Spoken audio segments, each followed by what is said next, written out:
What's up, everybody? I'm your host, Coach Joe Strong, here with another great episode of the Business of Strength podcast, where you can hear the interviews, tips, and tools to turn your gym business into a professional business that you will love and be proud of.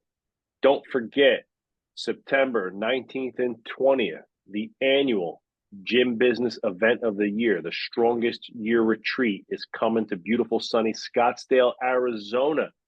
It's going to be amazing 2 days of learning, workshops, education, networking, mastermind, just a great way to get outside of your business to work on your business. Use the code RETREAT24. Go to bosretreat.com, save $300 now until Labor Day. Again, that code is RETREAT24. Go to www.bosretreat.com. Save $300, sign yourself up for that. It will be the best thing you do for your gym business this year. I guarantee it. We'll add some rocket fuel to your fourth quarter and get you set up for success in 25. We want to see you have a big banger of a year coming down the pipeline. All right, I got an awesome guest with me, a great human, a great entrepreneur, a guy who's in our inner circle, as we like to say, part of our marketing department and marketing arm, and a lot of the compliments and successes and people chiming in, telling us how our social media has looked so much more professional and so much better. I'd love to take, props for all that, because I was the one doing the social media, but it's no longer me. I'm here with our good friend and social media manager, Matt Simmons of Simmons Media. Matt, thanks for coming on the podcast. I'm pumped to have you on today. Yeah, I'm excited to go. Thanks for having me on, Joe. Awesome, man. So to give everybody a little bit of context, right? Matt's been our social media manager now for about 2 years. We've done some really great work. He's helped us tremendously with our Business of Strength program, and they do everything at Simmons Media from basically, as he likes to say, concierge, done for you social media management, and they have done a really fantastic job.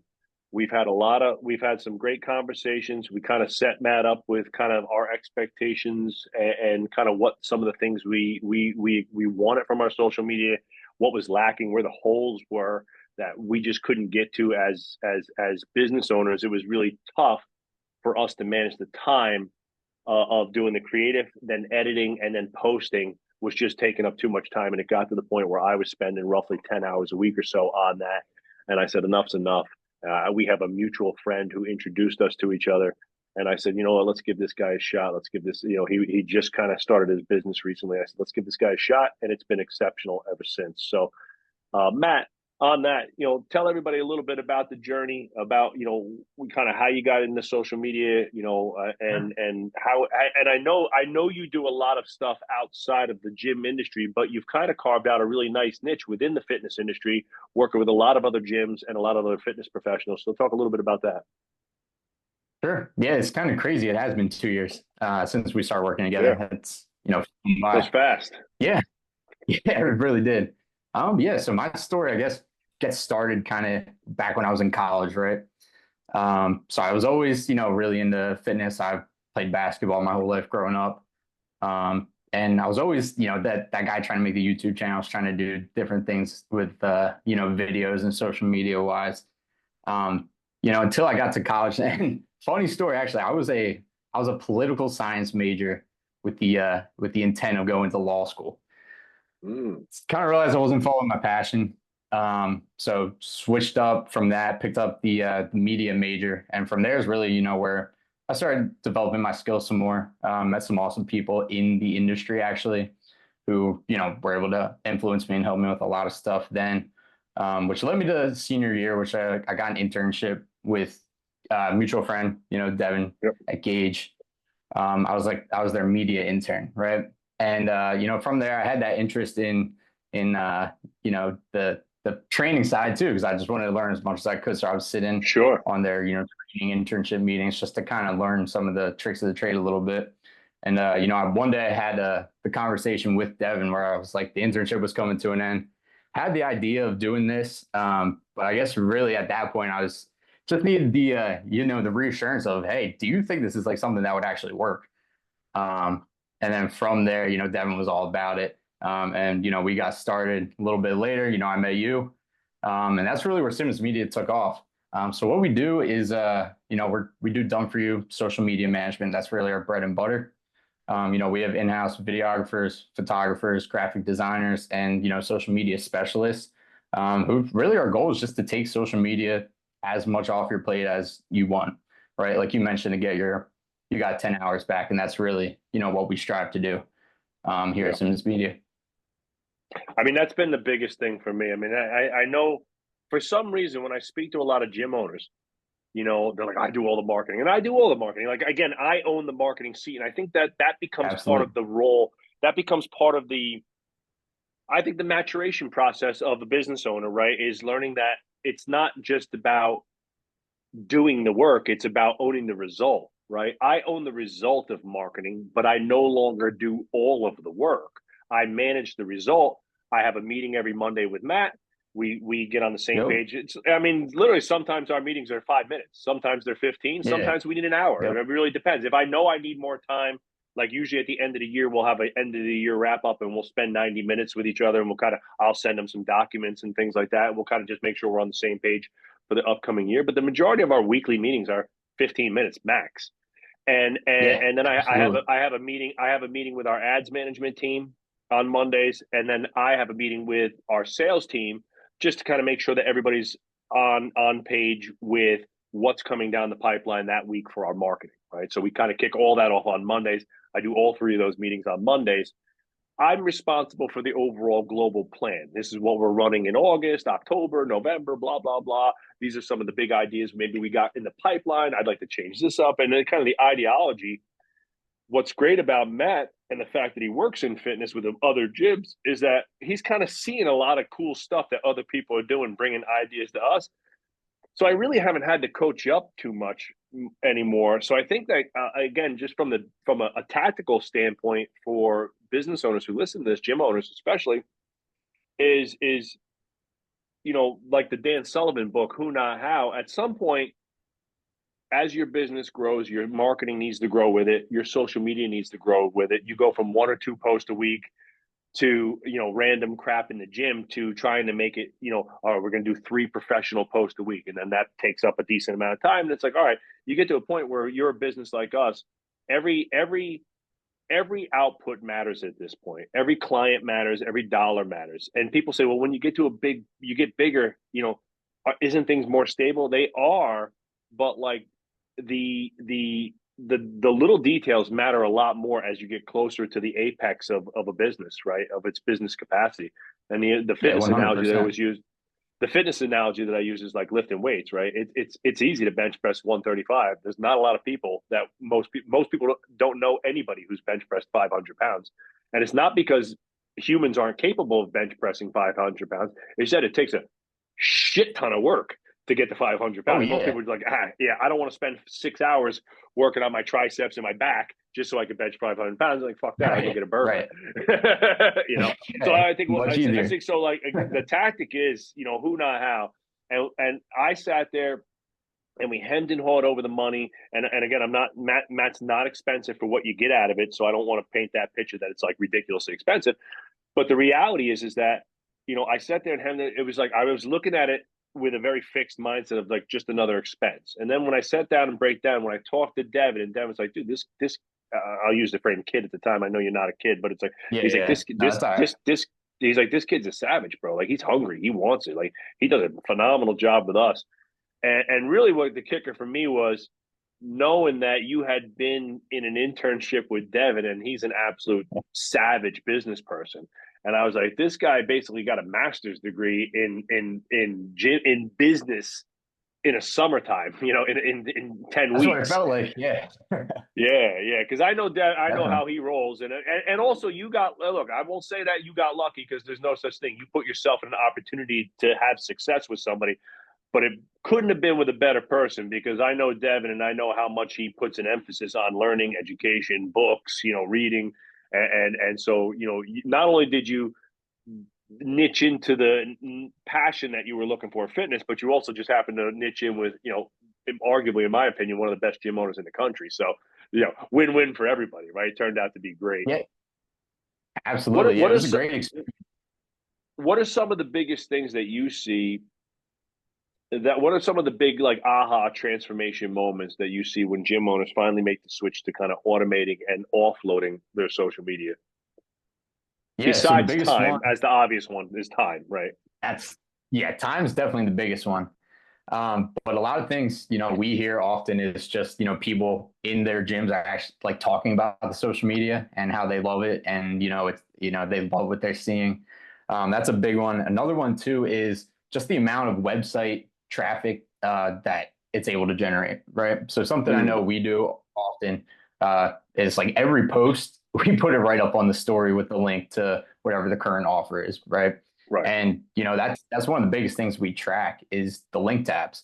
And that's actually something that I don't see too much in the industry of like social media, is people actually tracking how many like taps they're getting from the stores that they put in or the links that they put in their stories. So that's something we really double down on and is one of our key analytics that we track. Yeah, I mean, I think it's critical, right? You look at like, look, I think we did a good job. Dan and I did what we could, but we're not. I'm by no means a videographer or editor, right? So everything was just done, basic like straight up video on an iPhone. Almost no editing. I'd clip the front off or the end off. That'd be about it, right? No photo touching or nothing like that because we don't know how to do any of that shit, and That's then fair. again, and what I felt from my perspective, when we really sat down and analyzed this, and again, obviously, once I knew that there was like the potential that we were going to do it and there was a dollar value on that we were going to have to pay for service, I started really diving into like, how do I make that gap up? Okay, if I'm going to pay this, where does my time and energy and thought process now go? So I 10x that gap, right? And that's kind of how I think about things. All right, if I'm going to get 10 hours of time back and I got to pay Matt X, how do I 10x that? Now what do I do with those 10 hours? And how do I get 10x what I got to pay him out of those 10 hours in a sense, right? Yeah. And really what I thought too is the first thing that I noticed is like, again, when I go on I'm literally on our page right now and I'm looking at like the Varsity House page right now, and it just looks, let's call a spade a spade. It just looks fucking professional. It looks like a seven-figure brand should have a really good social media. If you're trying to be, a world leader in strength as our, that's our like North Star, and we want to be recognized as, one of the top gyms in the world, it's got to be professional. So all the little details matter. And again, like, to bench press 135 pounds, you can miss some workouts, you know, you could skip back day.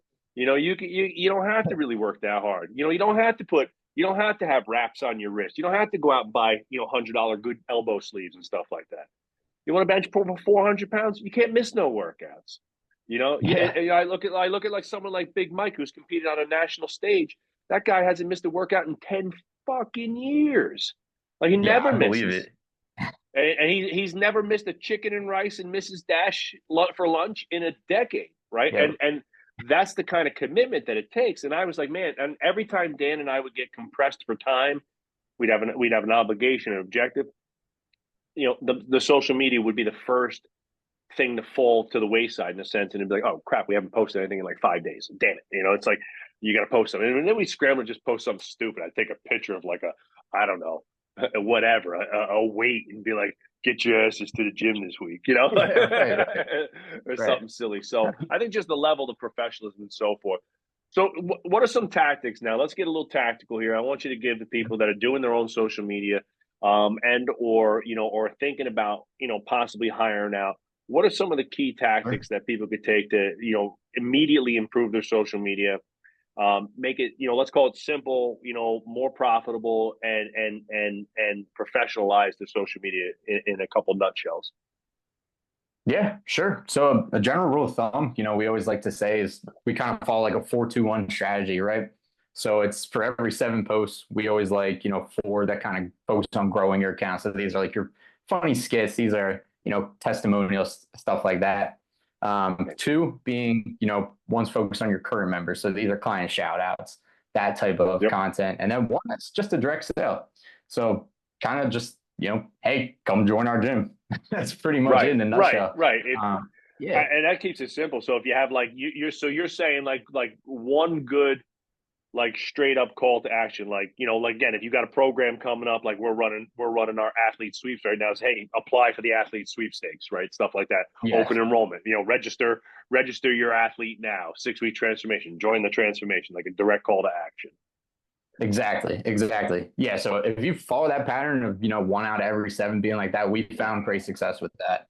So that's a Mm-hmm. big piece of advice. Another one would just be also have fun, especially if you're doing your own social media, there's countless ways to make it fun. Yeah. Clients love, some clients love to be in it. Some don't, but yeah, I would just recommend having fun and follow a general strategy like 4-2-1 and, Well, 90 days from that was now, one of the take a look big at it. that was one of the big things I got yesterday. Yesterday, Matt was here with his team. We had to film some stuff for something we're working on with our friend Zach Evanesh, Underground Strength Con coming to you in November too, gang. For those listening, be ready for that. That's going to be a big one. Matt's had put us out a little bit there, and so Matt was here yesterday, and we were lucky. We had Nikki Casano, Nikki Cass, comedian, social media influencer, superstar. He's blowing up like crazy, millions of followers.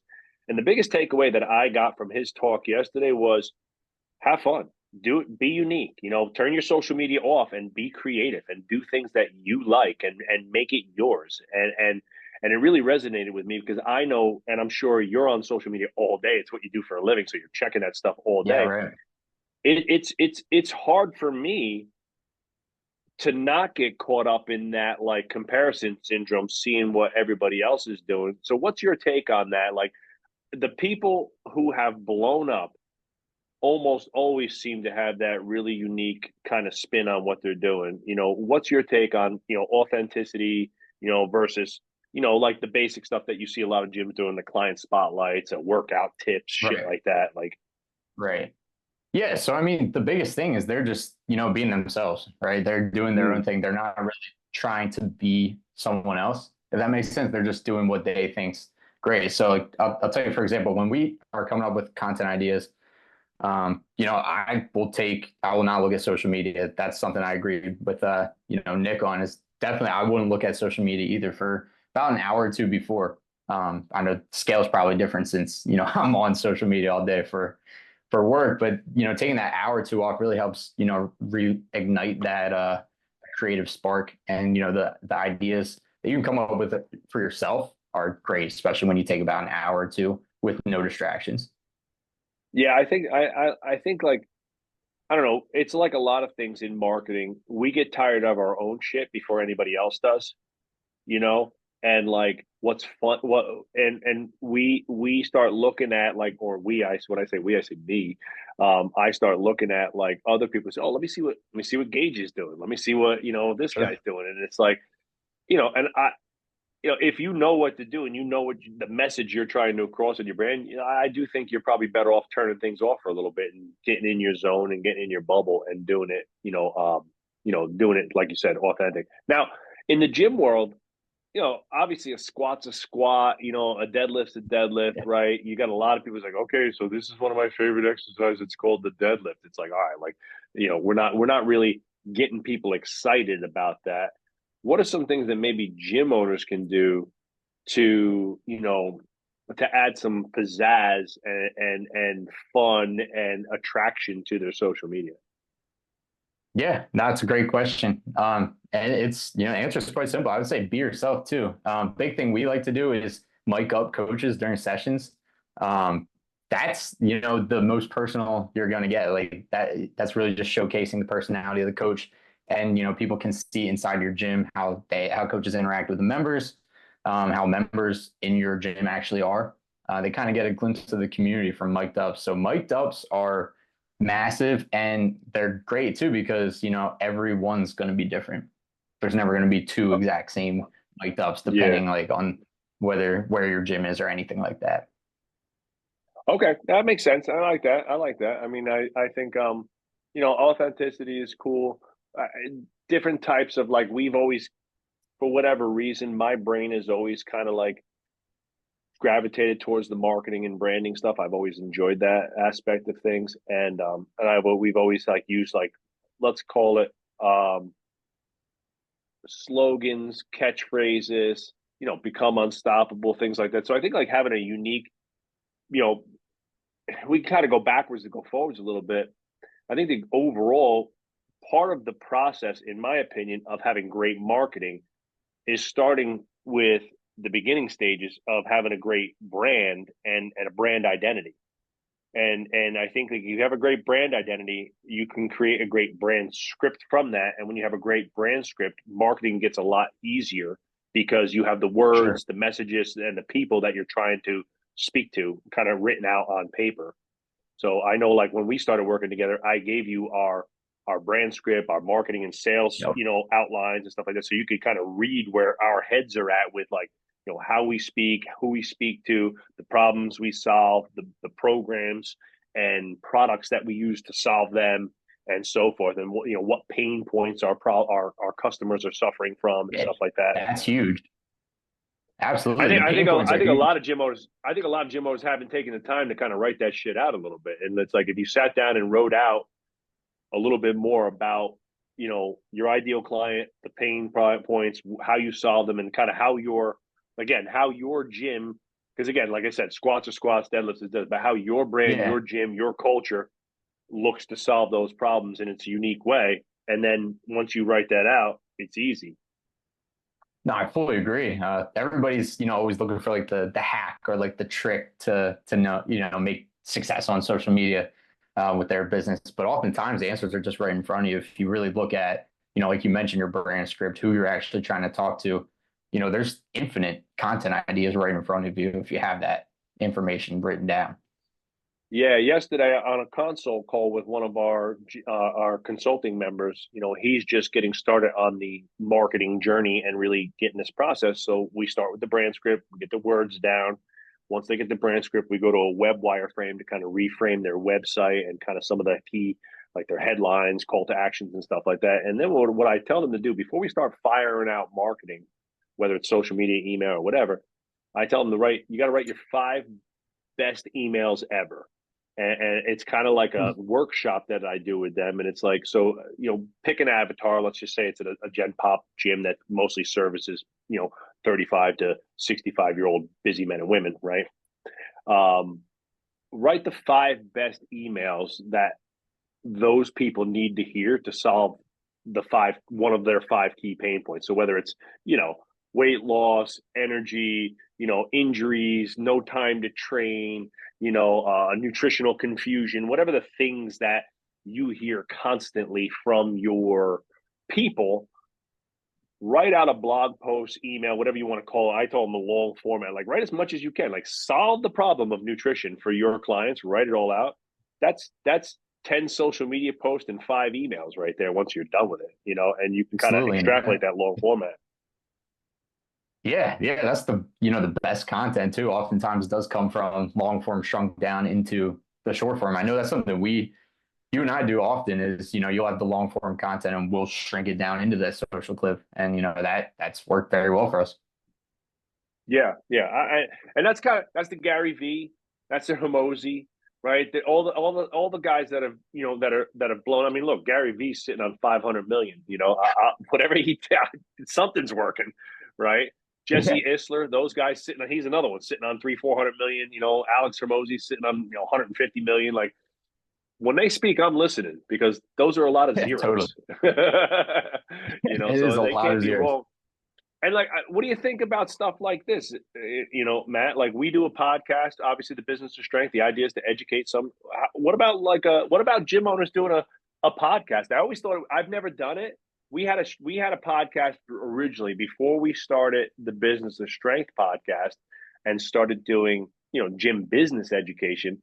We did it. We had a training podcast that was called the Beef Lab by Varsity House, Nice. right? And it's still on iTunes and stuff like that. So you can still look it up. You look up the Oh Beef Lab, man, it's I'll still have to go there, check it right? out. And it was awesome. But it was all training. And sometimes I had clients on there, sometimes we had our employees on there and stuff like that. and we would break down, trading stuff, and that was a lot of fun. What do you think about a a um a gym owner doing like a local podcast and like interviewing clients, interviewing their coaches, talking about tips and tricks and tools and stuff like that? Oh, I love the idea. One, it's just, that's infinite content right there as well for for your social media. But two, it also it's nice too to get, like you mentioned, maybe a one-on-one with a member really helps them feel special. For if you take 20, 30 minutes to have a sit down talk with a member, that's amazing. And likewise with Yeah, coaches, really just build that bond and build that relationship, which goes a little bit even more deeper than the social media would. And it would be great content for sure. yeah. I think that's so here what I like to do, and here's my tactical marketing tactic for people. And again, this is what's nice about having a social media manager, because I could take the long format, and now we're at the point where I don't really have to like tell Matt like, hey, I want this post, I want this, but I don't have to like micromanage the situation. He just kind of takes that long form. It gives him the idea, and he pulls out the tidbit of it that he wants to put on a social clip. So, but like what I like to do for me personally, my best format of marketing is writing. So I like to write. So I'll write out. Let's say I'm working on something for the business of strength, and specifically to gym business. I'm writing out like a marketing campaign or a series, or how to do your defensive marketing. I'll put this long format, like blog with step by step, 10 things you need to do to have a dominating marketing system for your gym, whatever, right? And then I usually do a podcast on it. Now, obviously, we have the podcast outlet, but if you don't, if I'm a gym owner and I'm talking about, the 3 exercises you need, to improve your, to fix your lower back, maybe I write the email and then I go shoot the videos, right? And then I give it to somebody like yourself. It's like, hey, let's cut all this up. Let's get this into micro formats. And the reason why I like to go from writing to video, you could go from video to writing, I guess, but I think getting the writing out is getting the ideas out ahead of time for me, at least. Yeah. I like to go from writing gets the ideas out of my head. Speaking it brings them to life and allows me to, in a sense, hear that sounded stupid. That doesn't even make sense. You know what I mean? Or that was awesome. That was great. That's a killer like sound bite. And I speak it out. And I think that also helps with the public speaking and all those seminars and workshops and stuff that we do too, because I actually get the words out of my mouth. And then we take that and we cut that up into smaller, sound bites and clips and things like that you could use on social media. Yeah, What are some absolutely. what That's what's some of the technology, like you use Adobe, but like most people aren't going to pay for that or use that. That's a very expensive, and I would say tough to use it for the most part. It's got so many features it get confusing. What it's a would you huge use? learning curve. Huge learning curve, right? Yeah, I mean, you're a professional doing this professionally every day. What are some tools if you have some, what are some tools that you recommend for like regular gym owners who are doing this on their own? Yeah, absolutely. So if you're, doing your own content, you're filming everything on your phone, that's fine. There's some great softwares out there you can use. One that's really blown up recently is CapCut. You can do all the editing basics on CapCut. You can, it even has the setting where you can have like the auto caption. So that'll come up Mm. nice for you. You do most of the mainline transitions you're able to do in CapCut now too. So yeah, for anybody just getting into the content game or doing it on their own, CapCut is a great app. It's free. There's also I another was just app. I was There's just a going to few ask you if it's a paid options. or free app, or yeah. Yeah, it's free. There is a paid version where you just get a little bit more features, more advanced features, but it's free to start. There's also the Captions app. That one is good for just captions. You can't do any Mm-hmm. editing or anything like that on it, but it's great capabilities for just captions.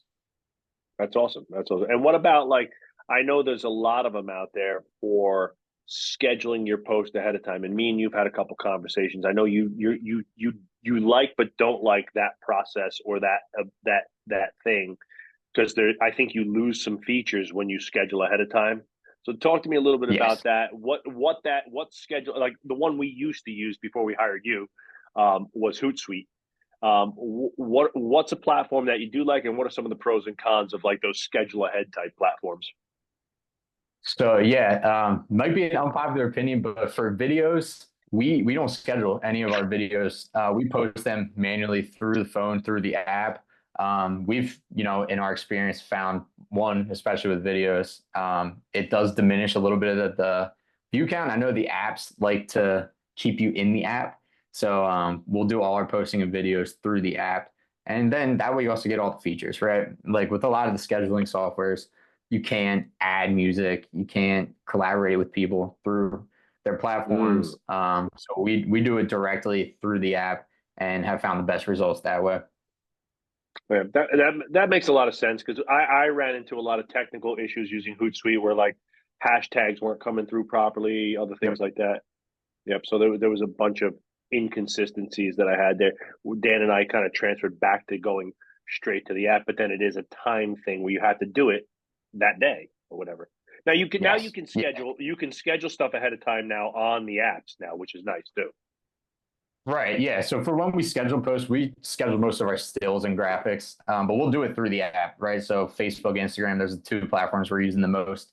We'll do it through Meta still, so that it's like Yep. we're on their platform. We're, kind of doing what they want you to do, Yeah. in that sense. And that way we can do most of the capabilities as well and all the features, that we would want to do normally. Zook knows, baby. Zook He knows. He knows. wants to keep you in the Zuckerverse where he makes all the money. Oh, Yeah. absolutely. He's great at it Oh too. He's very good at it. man, it is crazy. I don't even know what I like. We have to. This is like a time capsule podcast, man, because technology is such a changing beast. And I think like if we were to revisit this 5 years from now, Matt, we had to be re-rack the same podcast. We could be talking about completely different shit, Yeah. and we might Yeah, even we be talking probably about would. new platforms and different things. Like like I know like we've done how. So talk to me about the different platforms because I know a lot of people ask me, you know, a lot of people on Instagram and primarily, I would say the majority of the gym owners that I see are primarily using Instagram. I Yeah. obviously the majority of gym goers that we're trying to attract, at least for Gen Pop, are in that 35 to 65-year-old range. And a lot of them are still on Facebook. And a lot of them, remember, like my wife and me are probably in about 10 like local community groups, our town group, moms and dads, our Yeah. local, little league sports team group and stuff like that. So people are not just using Facebook for scrolling like they are on Instagram. They're using it to join these communities. And so, and then you got this TikTok thing over here, which is like obviously it gets a bad rap, scantily clad chicks dancing and doing stuff, and wild stuff. But it's a giant platform. And I know that there's gyms doing huge stuff on it. For us, it really wasn't the ROI for our demographic really wasn't there, so we didn't waste a lot of time and energy on it. What's your opinion on some of those platforms or YouTube even? I know YouTube's huge. But Jeff Yeah. Cavalier makes like 15 million a year, and it's all YouTube. So Right. what are some of the things there? Like, where do you recommend people being and doing? Sure. So yeah, with the gyms we work with, Facebook and Instagram, those are the two. Those are really, the bread and butter of what we do are targeted towards Facebook and Instagram, especially for like that age group you mentioned, like 35 to 60. Facebook, definitely, like you mentioned, the community groups are huge. Yeah, but posting for Facebook and Instagram, those have been the two. We've definitely seen the best results with TikTok. I will say TikTok is still continuously on the rise, and especially with Sure. athletes. If you're targeting athletes themselves, I would recommend TikTok 100%, because that's where they are. And really, the name of the game with social is to meet everybody where they're at. So if you are targeting athletes themselves, TikTok's probably the way to go for you. And also TikTok, we've kind of seen TikTok. You can develop a reach very quickly on TikTok, whereas with YouTube specifically, like you mentioned, the building process is a little slower. Yeah, But yeah, for Facebook, sure. Instagram kind of combines the best of them all, and they're the two we've seen most success with. I also think it's a natural progression because for anybody who's running for anybody who's running social media ads, when we say you got to run social media ads, nobody's talking about TikTok ads. I mean, I don't even know if you can run TikTok ads. Maybe you can, but like it's Facebook and Instagram. I mean, that's where all the money is being made in Exactly. ad conversions, client conversions, and ads, right? So if you're, and that made sense to me, and why I pretty much stayed with Facebook and Instagram. And I'll be honest with you, like even now, I'm primarily. It's weird though. For our clients, I'm primarily in Facebook. I'm speaking to clients every day, returning, comments and messaging and stuff like that. On the business side, it's all Instagram. And like you said, with our athletes, it's either Instagram or TikTok. I had to delete TikTok from my phone though. I can't have three social media platforms going. It's just it is that their algorithm sucks you in, man. Like they Oh get you man, good. it's next They know level. It is exactly. the next Oh, level algorithm. it's so much. It's like reading my mind. Like I pick up my phone and Yeah. it's like it knows what I was like. Man, you know what I'd really like to see today? I'd really like to see some coffee, like some roasting coffee videos of like people roasting coffee out in the woods, being like badass, and they're like, and I'm like, oh my god, Yeah, it's like, three videos later, there it yeah, is. You yeah. know, they It's like got you. like literally tied into my cerebral cortex or some shit. They use the ear Yeah, pods to send like signals to your brain or something. It's like, because I had yeah, to get rid of that shit. It's funny. It's yeah. funny I what don't have Nikki a said personal. yesterday on the thing. I like how Nikki was like, "Yeah, my dad comes up to me. He's like, why are all these girls in bikinis on my platform?" He's like, hey, Dad, It's like you tell I'll me. tell you. Yeah. Yeah, I'm gonna tell you why they're on the platform. He's like, no, it wasn't me. Yeah, yeah, that was no, so that was hilarious. so you don't have much of a preference, but you do see the biggest conversion specifically for local brick and mortar gyms driving members to the gym with Facebook and Instagram. Yes, 100%. Great. And now, what are some things in terms of like video production? Like, what are some like? Give a couple good like your quick hitters, like maybe your 3 to 5 best tactical tips for video production and producing good videos for people. If you're the gym owner who's doing it all kind of on their own, Yeah. this one's for, if Josh Richardson's listening, this one's for you, bro. I'm trying to get you off that platform 15 hours a day. No, I got you. So if you're making your own videos, tip number one, I would say is make sure you have a clean lens. I know this is something you and I spoke about recently, but yeah, just make sure you have a clean lens. Give it a quick, rub down. You can get a microfiber cloth; Yep. they're like 99 cents. Just give it a quick rub down before you film. Second, would be to get a tripod and ring light combo. I think they're $20 on Amazon. It'll get the job done. It'll add a little bit of light and help it look professional, and it'll have a stand so it's not shaky. Like you're not propping Mm-hmm. it against your stack of books on your desk. Right. And then another one I would say maybe get a microphone. Right, audio is huge. There's countless statistics out there that audio, if you have poor audio, people are just they're not even going to stop the scroll. They're just going to go right by. They're not going to pay attention. So investing a little bit, like I said before, I think you get a decent microphone for your phone for 19.99 on Amazon. So I would invest a little And you're bit talking into about the audio. microphones that like plug in, or like a remote one, like the ones that we had used yesterday. Yeah, it would be like the ones we used yesterday, where it plugs in a little Bluetooth and it'll go right to your microphone. So, You can so clip you on. so you got a Bluetooth adapter that goes into the phone, and then it Yeah. runs the sound through the Bluetooth adapter. Okay. Yep. Yep. I Yep. forget which one I used. I had a pretty good one. I don't have it sitting here. I got one of these too. This is a straight like plug-in microphone that turns your phone, like if it's just stationary, into a much better microphone. I Right. use that. And then I had another one that I don't it's in my backpack, so I'm not gonna dig it up right now. But what the hell's the name of it? It's called one mic or something. I forget what it's called. I'd have to. I'll see if I find it. I'll put it in the show notes. But I mean, that's a Yeah. better quality. What's like a good quality US Bluetooth? microphone cost? About $100 though for like a really good one. Yeah, 100, 200. I'll always recommend the DJIs. They're great. They work, tremendously. That's what we'll use for any videos to this day DJI. with clients. DJI. Okay. Yep. Yep. And that's Yep. just Yeah, you can straight get. plug and play.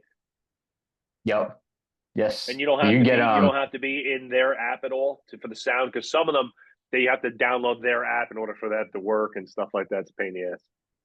no, it'll connect right to your iPhone or your Samsung or whatever phone Okay, you have, right to the camera. great, great. I like that. I like that. And so so we got video tips, we got social media production Yeah. tips. Um, what about some branding tips? Like what now? You've been doing this now for I think it's been 3 years total, a little less, about 2.5 years. You've been in total, existence of Simmons Media. But you've worked with a lot of gyms. You work with a ton of our consulting gyms. I know you work with a bunch of friends of Devon's and so forth too. Um, what are some branding tactics? What are you seeing like from the standpoint of like the overall bigger picture because you do and I know it's not like the bread and butter party business but you do graphic design and you do some of that stuff too as part of the packaging. What do you see with brands? What are some winning ideas in that realm? Yeah, so no, that's a great question. Kind of like you mentioned earlier, have like your taglines. I know, like the live longer, play harder. That was huge. Yep. We use that in hashtags. We incorporate that into, as many social media posts as we can. So I think there's great value in having, these phrases and, the branding tactics you believe in. I always recommend to have a branding packet professionally made. Mm-hmm. That way everything's, set in stone right there. But yeah, I think there's countless benefits, as in, people seeing that phrase, they're hearing that phrase and automatically associate it with your business. Yep. There's extreme value in that. Are there like I know some people make a big deal out of like color schemes and shit like that. I mean, are there any things that kind of you see are like hard nosed that are like things you would not do when it comes to like social media posting and or your branding and coloring and stuff like that? Hard nose. Whew, whew, whew. Here's a tip. So in with here for talking head videos, here's something we like to do. It's not necessarily a hard no, but it's something that we found to be beneficial too. Is so if there's a negative phrase in a talking head video, and the captions will make that phrase red. We'll follow a color scheme in that sense of like if you're saying something positive, like make $1,000 next month, we would put that in green. There's different color schemes like that, red green association of positive and negative that we follow. Mm. But for the most part, most branding color schemes, we don't incorporate too much into the captions itself. But that red green positive negative association, we definitely do. That makes a lot of sense. And I'm talking about make more money as a gym owner, like blues and greens and like those positive colors as opposed to reds and oranges and stuff. It's funny how the brain wraps those two things together. But there's science driven behind that too. Like what we hired. So I had a great guy, kind of overlook our brand book and some of the things that we have, and like, I'm on the cusp of putting together like a big package to like kind of redo some of that and put together like a branding package. It's quite expensive. Um, and the very first thing that he said to me was like, send me some pictures of your facilities and stuff like that. And his comment was the red. He's like, red is can be a very hard it's like hardcore, you know, violence, heavy metal, like blood. Like he's like people immediately Right. associate red with like the horror movies. Like they're always like Jace Friday the 13th and like red letters of blood. And it's like, Yeah. man, I never thought of it that way. He's like look at any national brand. He's like look at Haagen Dazs. All these brands, whatever you see. He's like it's like it's not like this blood red. Like nobody uses that because that's just it has a negative connotation. I think, man, fucking varsity house, everything's red. Yeah. And it's one Yeah. of the reasons why we went in a different direction with the studios, knowing that the demographic was going Sure. to be 10 years older, not as many athletes, and it was like, hey, this is a place for 50-year-old busy moms and dads. Let's make the color scheme a little bit more inviting, and let's invite people into, let's, for lack of a better term, our living room instead of our Yeah. our garage gym, in a sense. You know what I mean? And that was kind of the idea that we had behind that. No, exactly. I love that. There's also, like a light blue or like a yellow, stuff like that. And those colors Mm-hmm. kind of associated with, friendly green. Green is a Yeah, great correlation with success and money and yeah, income.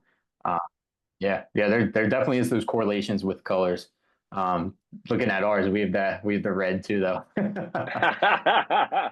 We couldn't help it. It's just I love that shit. You know, Yeah, when I started, when I first started the gym, I don't know, red and black is badass. I forget.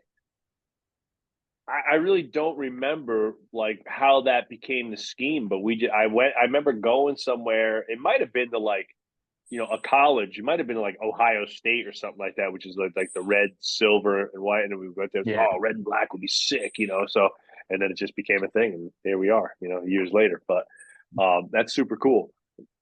Oh, Matt, let me hit you up with a couple quick hitters. So Sure. you talk a little bit. Let's talk a little bit about your specific business. Obviously, this is the business strength, so we want to get some insight on the business side for a few minutes, and kind of as what are some of the challenges um, as a business entrepreneur in a growing business that's 2.5 years old and growing rapidly. You've got from zero to 30 plus, 40 plus clients that you work with every single day and every month as a consultant and a social media manager. Sure. What are some of the big hurdles that you're facing now as the entrepreneur, business owner, CEO, as you grow into the next phase of your business? Right. Yeah, that's a great question. And as we're growing pretty quickly, delegation I think is probably the biggest one for me.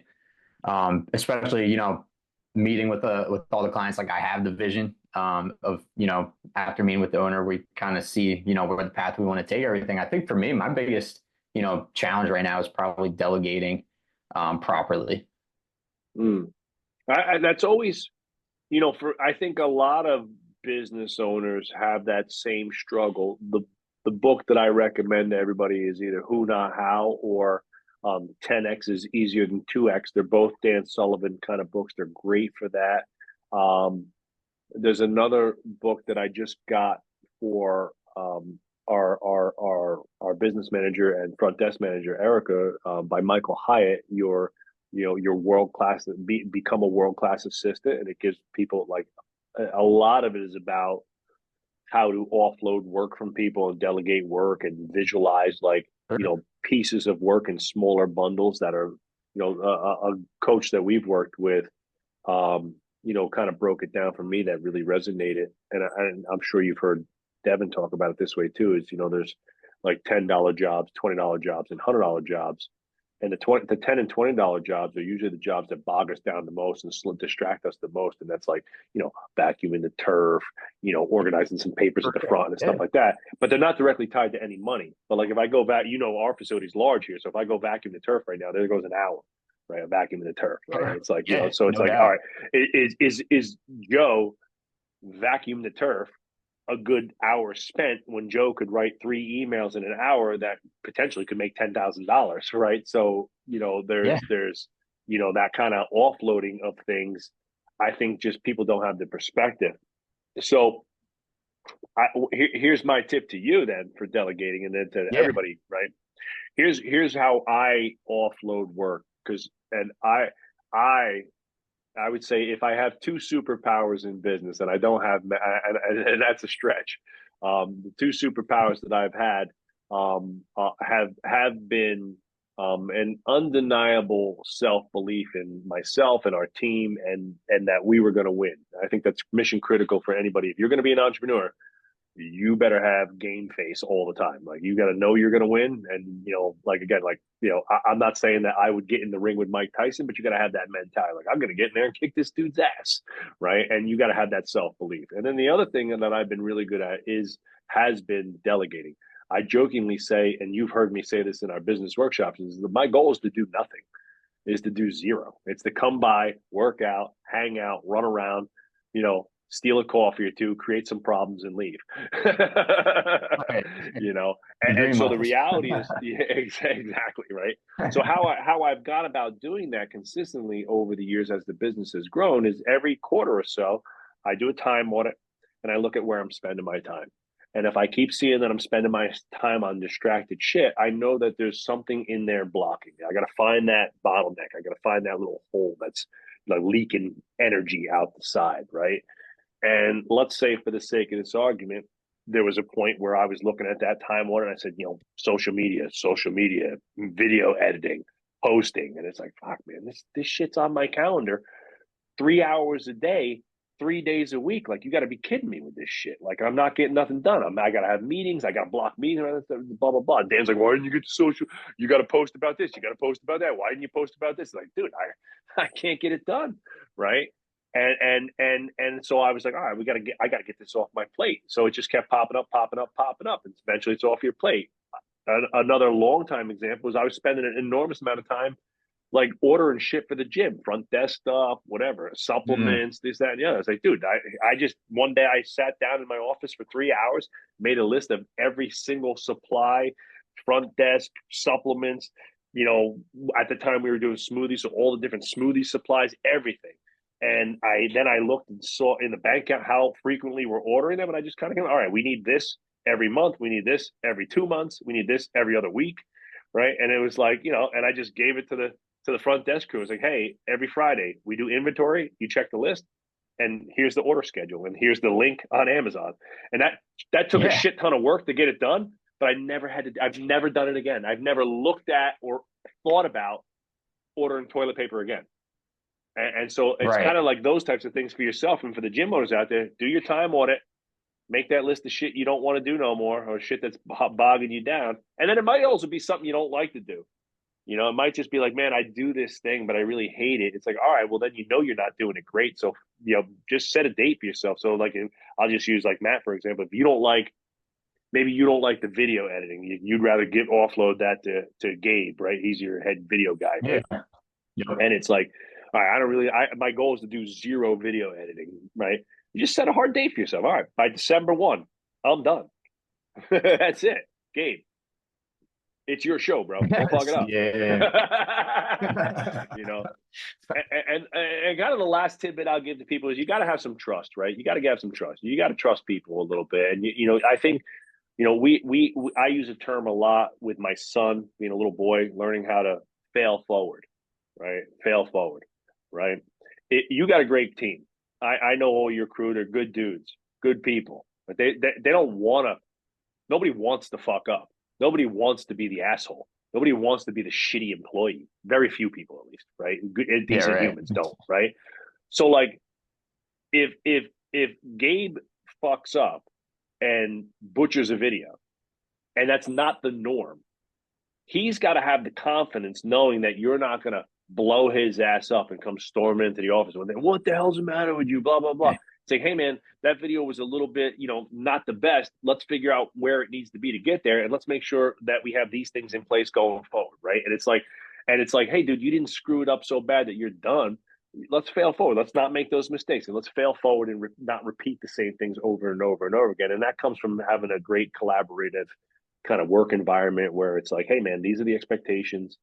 And again, like, look, he falls shorts twice, he falls shorts a third time, and it's like, all right, man, now Right. we Yeah. now there might be, now it's like, hey, Gabe, is there an issue here? Like, is something going on, like, personally, that we need to fix something? But if you got a good person and they screw up once or twice, but you help them learn from those mistakes, generally speaking, in my experience, those good people are going to learn from that, and they're not going to make those mistakes again over and over and over again. And that's going to give you the freedom that you need to get the hell out of that position or whatever that work is that you're doing. Absolutely. Oh man. Yeah, that was great. Cool, man. Yeah, and that's kind of something Look, that's going off. That is like something we, made a big emphasis here is just being able to have those open conversations when you make the mistakes. Like it's not gonna be, too big of a deal in the moment. Now, if it happens like multiple times, like you mentioned, we'll have to have that talk. But yeah, no, I fully agree with that. I've only lost my shit, like complete absolute meltdown, kicking doors down, throwing. I almost threw Dan over the desk one day, twice in 20 years. right? Only two times have I come into the office with a blowtorch ready to kill people. Once, me and Dan almost went to fisticuffs at the old gym, right? And I was gonna kill his ass. And then once on our old, we had a media company and we had a manager there, this guy Trevor. He's a great dude, and he just a couple mess ups, and it was a bad week for everybody. And I came in there like a bat of hell and lost my mind, and it was a bad management owner leader moment for me. Just like every dad's gonna have a bad parenting day where you like berate your kid, and you're like, ah, shit, that what a dick. You're like, great dad moment, asshole. And I come in and Yeah. say the same thing. So everybody's gonna have that, but the reality is that shouldn't be part of like the regular process. It should be, learning, collaboration. Let's learn from this and get better, move forward. So what's the biggest bottleneck for you? Like what again, I think a lot of small businesses face similar bottlenecks, and where, like for us, we realized like a big bottleneck was our overall marketing consistency and the lack of ad spend to get to the next level. We were at a million plus a year as a business, and it was like, all right, to get to 2 million, like something drastically has to change here, because what we're doing, it can't just be adding more social media, because I can't do 18 Yeah. hours a week of social media, Right. right? So it's like, what is it? So we had to professionalize the marketing, and the bottleneck was, lack of digital ads, lack of a consistent. Nobody was owning the marketing seat one on one, meaning it was marketing by committee, so nobody actually owned the result, right? So we changed the accountability. We built the agency idea out of it, like, hey, I run a media agency for a multi-million-dollar gym business, right? And that agency has multiple components, and that was a bottleneck that we created. Sure. That we saw. Another bottleneck was our onboarding process. We used to have a 30-day onboarding process. It just took forever to get people to convert to membership. So we changed that to 2 weeks. Then it went to a week. Now it's a 1 hour process, right? Where it's like we do an assessment. You in, you out. Yes, no, let's go. And we sold speed to lead, speed to conversion went from 30 days to 30 minutes, right? Right. What's the Yeah. biggest bottleneck for you in the growth process? Is it humans? Because Sure. as you grow, you need more humans. Is it sales? Like, where do you see some of that stuff getting tough? Certainly the human side, but kind of like you mentioned, the marketing aspect for us as well. I guess the first year, I'll say, we built pretty much through referrals, right? But once you get to a certain point, just referrals doesn't do it anymore. So Yep. that's where we kind of doubled down and owned the marketing seat for us, and doubled down on the organic social, the paid social. Now we always have an ad going at least, and really really becoming a beast at the cold outreach, the DM outreach, the email outreach, all that kind of stuff. Really, really owning that seat. And what's the primary target for you guys? I know, I mean, again, I don't want to label you as like a fitness Yeah. business marketing company, No. but that is a big segment of your business. Where do you see your greatest opportunity in the marketing?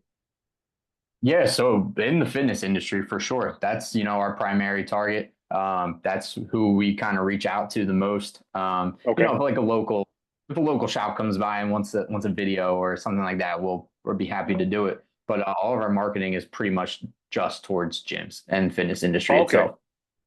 Okay. So Yeah. you've basically, in a sense, for lack of a better term, burned the ships and said, all right, we're gonna really dive down the rabbit hole of the fitness industry, and because we've created a great product and service based around what we can do for gyms, and because we have the experience, and I would say at this point too, you probably have a giant media bank of stuff that you've done to, like, for ideas, and you can pull stuff from different areas. Yeah. So it's like now, like, I don't want to say it's easy, but it become the more reps you have in one capacity, the easier it gets to do it, right? If you're constantly jumping, pizza place, car shop, Yeah. gym, it gets hard to really get good at it, in a sense, right? And get to know those brands Exactly. and what they need. Yeah. Exactly. And the biggest part too is like you mentioned, it's a lot of mental capacity also to try to fit in different industries. So Yeah. like most of my time is spent, studying previous. previous email campaigns, trying to get my mind to think like a gym owner, basically, Mm. to be able to then use that in our social media and really market the best we can. I love it, man. I think you've done a fantastic job. And just to give you a little tidbit, like I had a conversation today on a consulting call with one of our consulting gyms, and this person's thinking about opening up another gym, but he wants to do a completely different concept. And I said, but you have a you have an amazingly profitable, 7-figure business. What are we doing? Like, why wouldn't you? It's too complicated. I don't want to do this. I just want to do something different. I said, that's a you problem. You're just bored with the smell of your own shit, I like to say, right? And, Right.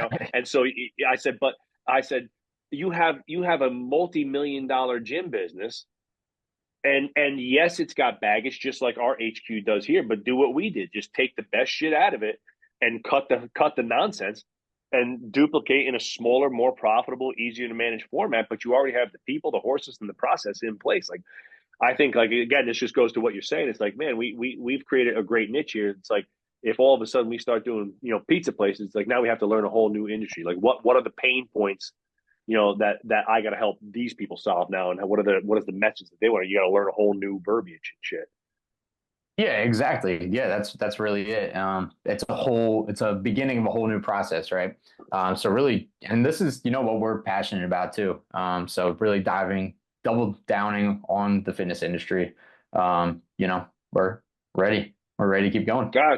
That's awesome. I mean, look, a pizza arguably might be easier to sell than fitness, right? Fitness comes with a whole lot It of like, probably could be. yeah, you got to get up at 6. You got to eat that chicken and broccoli. You got to get up at 6 in the morning and Yeah. go work out. There's a whole lot of, I joke when like, I don't know, somebody was telling me, I don't know, it was something that I was looking, maybe it was like a Inc. magazine or one of those like money magazines, and it was like, X company does 350 million in sales. It was like a supplement company or some shit. I'm like, fuck, man. I'm like, you know what it would take to sell $350 million in gym memberships? Like, it's just insane. People will buy supplements thinking it's this quick fix, and they'll spend hundreds of dollars on supplements, and they'll probably use none of them. They're sitting on the counter, and they wind up throwing them out, right? And they'll spend money on all sorts of shit. And the only thing that truly works to transform your physicality, your longevity, your lifestyle is fitness, right? It's working Yeah, no out doubt. and eating decent, right? It doesn't have to be perfect, but it's got to be decent.